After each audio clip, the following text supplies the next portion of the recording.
आपके सामने रखूँगा, जो छिंदवाड़ा ज़िले के किसानों के लिए कैसे सरसों की बोनी करना है और हम कैसे सरसों की बोनी कर कर अधिकतम उत्पादन प्राप्त कर सकते हैं, इसके विषय में हम चर्चा करेंगे। छिंदवाड़ा ज़िले का जो किसान है, सरसों की अभी शुरुआत कर रहा है। धीरे-धीरे हमारे हमारे क्षेत्र में सरसों का रकबा बढ़ रहा है, इसलिए सरसों से जुड़ी बहुत सी जो बातें हैं, तकनीकी जो बातें हैं, किसानों को नहीं पता होती है।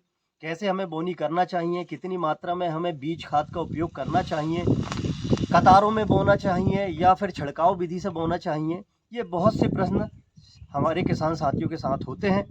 जिन क्षेत्रों में बहुत अधिक मात्रा में सरसों लग रही है, वहाँ के किसानों को तो पता होता है कि सरसों का उत्पादन अधिकतम कैसे लिया जा सकता है, किंतु उन क्षेत्रों में जहाँ तिलहन के रूप में सरसों कम लगाई जाती है, वहाँ के किसानों के लिए आज हम जो चर्चा करेंगे बहुत ही महत्वपूर्ण है। बाजार में बहुत सी वैरायटियों के हाइब्रिड सरसों के बीज उपलब्ध हैं। सभी वैरायटी के जो बीज हैं, प्रति एकड़ 1 किलो की दर से बोने को कहते हैं। 1 किलो का बीज 1 एकड़ में पर्याप्त होता है, किंतु बहुत सी व्यावहारिक बातें हैं जिसे हमें समझना चाहिए।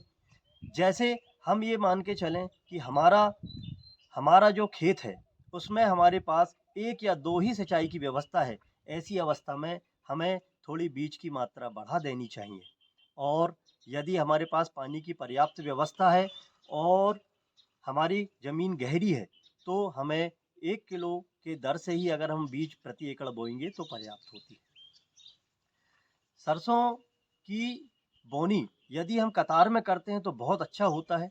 छिड़काव अगर विधि से करते हैं तो भी हम सरसों को छिड़काव विधि से बोकर उत्पादन प्राप्त कर सकते हैं।